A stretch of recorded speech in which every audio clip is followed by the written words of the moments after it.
మా ఇంటి బాల్కనీలోనే ఒక దివ్య ఔషధమైనటువంటి మొక్కనైతే నేను పెంచుకుంటున్నానండి. జుట్టు సమస్యలన్నిటికీ చెక్ పెట్టగలదు. పొడవాటి జుట్టు కావాలా? అయితే ఈ ఆకుతోనే సాధ్యమవుతుంది.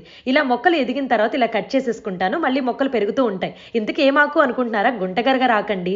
ఇలా వాటర్ తోటి వాష్ చేసుకున్నాక గాలికి ఆరపెట్టేసుకోవాలి. ఈ ఆకుల్ని ఇలా ముక్కలుగా కట్ చేసేసి మిక్సర్ జార్లో వేసేసి ఒకసారి గ్రైండ్ చేసేసేయండి. వీటిల్లోకి ఇప్పుడు కరివేపాకు ఆకులు కూడా వేసేసేయండి. ఈ రెండిటి వల్ల జుట్టు నల్లగా ఉంటుంది, పొడవుగా కూడా పెరుగుతుంది.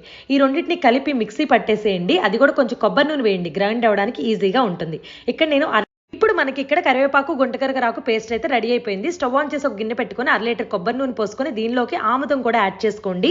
ఈ 2 ఆయిల్స్ చాలా మంచివి అనమాట. కొంచెం ఆయిల్ వేడైన తర్వాత ఈ పేస్ట్ అందులో వేసేసి 15 నుండి 20 నిమిషాల పాటు బాగా మరగనివ్వండి. ఆయిల్ అనేది గ్రీన్ కలర్లోకి టర్న్ అయ్యాక స్టవ్ ఆఫ్ చేసేయండి. చల్లారిన తర్వాత ఒక గ్లాస్ బాటిల్లోకి ఆయిల్ని ట్రాన్స్ఫర్ చేసుకోండి. వారానికి 3 సార్లు గోరువెచ్చగా చక్కగా మీరు ఆయిల్ని మర్దన చేసుకోండి. జుట్టు పొడవుగా పెరుగుతుంది, నల్లగా కూడా ఉంటుంది.